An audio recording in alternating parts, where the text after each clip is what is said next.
as we're looking at our example here, Timothy Manchester from Bickerstaff, he's quite a good person to look at in one particular sense, and that is simply that Bickerstaff didn't have its own church until the 1840s. Before then, it was part of the parish of Ormskirk. Sometimes people went to St Michael's at Orton, but officially it was part of the parish of Ormskirk, and therefore a lot of Bickerstaff people would have gone to Ormskirk to attend church, to be married, buried, christened there, that kind of thing. So another complication is that there were Anglican churches at St Peter and Paul in Ormskirk. There was also then a Catholic church in Ormskirk, St Oswald's, that later became St Anne's, so there's two options. There is also a Quaker meeting, as they're called, that was established in Bickerstaff. ODFHS have transcribed and published the records for those. They start from about 1650, so the English Civil War period, and just afterwards. So you've got at least three options there. So it doesn't necessarily make it very easy, but one hard and fast rule is that the only, usually the only acceptable place to be buried, the Quaker burial ground being an exception, was an Anglican churchyard. We can highly recommend having a look at the Lancashire Online Parish Clerk website, a very good, free to access, volunteer-led website containing all manner of parish records, births, marriages, deaths, burials, confirmations in some cases, all kinds of things relating to different parishes in Lancashire. It's not fully comprehensive, but it's a very good resource, and it does include a lot of records from the Ormskirk area.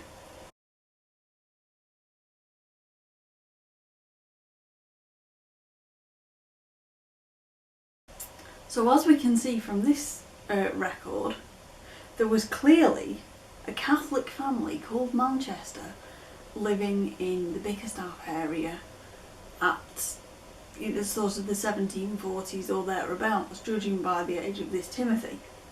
So this opens up the possibility then of looking at other records, such as your recusant rolls. People were fined for not attending Anglican church.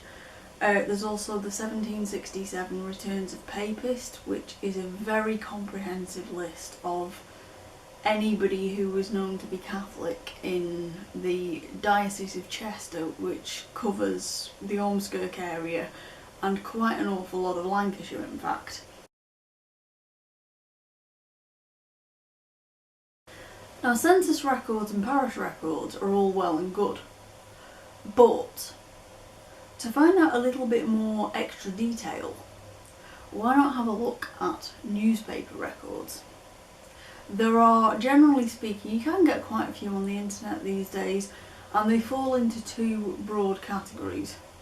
One that you pay for, one that you don't. So one example of the free to view one, which is invaluable if you're into any kind of business records, bankruptcies, partnerships being dissolved, that kind of thing, is the Gazette, which used to be the London Gazette. Very much a business type publication. It doesn't just cover London, it actually mentions people in partnerships across the whole of the UK, and will often mention partnerships being formed, partnerships breaking up for whatever reason. Perhaps one partner wanted to go off on his own, perhaps somebody was in partnership with their children and they've become too old to keep working, so dad says, I'm handing it over to the sons.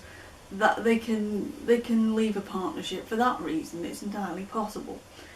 The Gazette records start in about I think it's about 1665 and go right up to the present day, so that's a good option if you're into business types of records.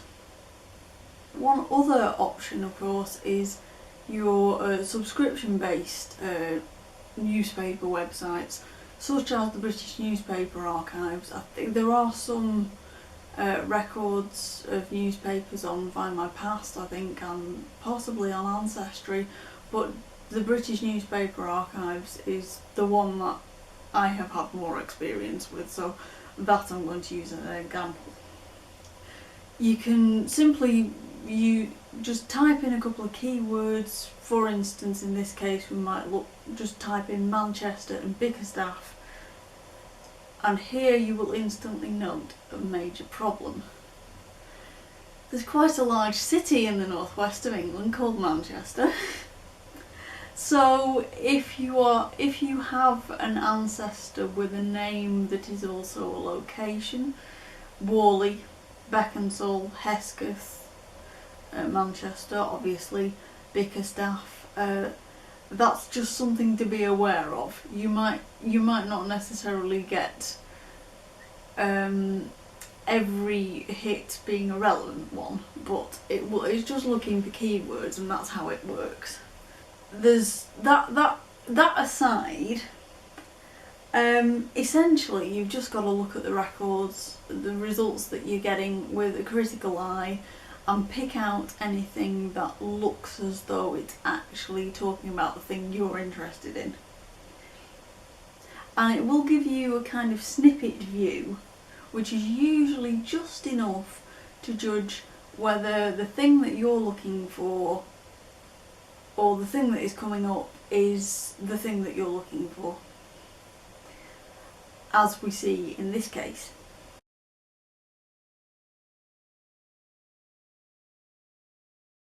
We've got Timothy Manchester, formerly of the Royal Oak. He's now moved to another pub. That's exactly the kind of information that you're looking for, isn't it? It's something contemporary with the person you're looking for. It's a definite link between the person, the place you knew they were associated with, the work that they did, and evidence that that this Timothy here has moved on from the pub we knew he worked at to another pub. So he's staying in the same trade, he's just moving into the town of Ormskirk, away from the more rural Bickerstaff. So that's quite an interesting thing. So now we know he's definitely the same person because we've got a link there. Now doubtless there will be other records relating to our Timothy Manchester that we've looked at in other types of resources. Trade directories are a very, very good example, particularly as our Timothy we knew ran a pub. Pubs are almost invariably mentioned in trade directory, and usually the name of the pub too, so that kind of thing is, he's an ideal candidate to show up in a trade directory.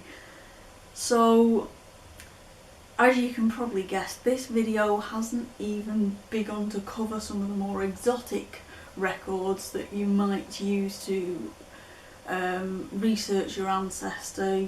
Besides your trade directories, you've got things like wills, army records, maybe immigration records.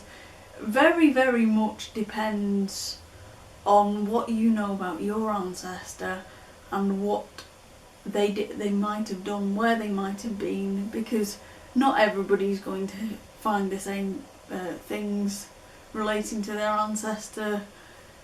Really, because every ancestor will have their own personal story. But what I hope this video does show you is that if you are wanting to add a bit more colour to your family tree, if you're not quite content with just the list of the names, the ages, the occupations, the birthplaces on the census, which to be fair is only a snapshot view once every 10 years, I hope this gives you an example of how you might put the flesh on the bones, so to speak, to find out what your ancestor did between censuses, how you might find out how they earned a living, where they lived, how much land they owned, who the landlord was, maybe how much tax they paid, whatever else interests you about your ancestor. There are all sorts of ways to find out, and it may just help to give you a much better picture of the life that your ancestor had, even to the point where you might find, say, that they maybe they were living in a particular town in the year when that town got electricity, gas, street lighting, that kind of thing. So it just depends how you want to look at it and where you want to take it. It's your family history, it's your story, so it's going to be personal to you. So I hope it helped, and if it did, then please feel free to leave a comment in the comments box. So thank you for listening, and Merry Christmas from Ormskirk and District Family History Society.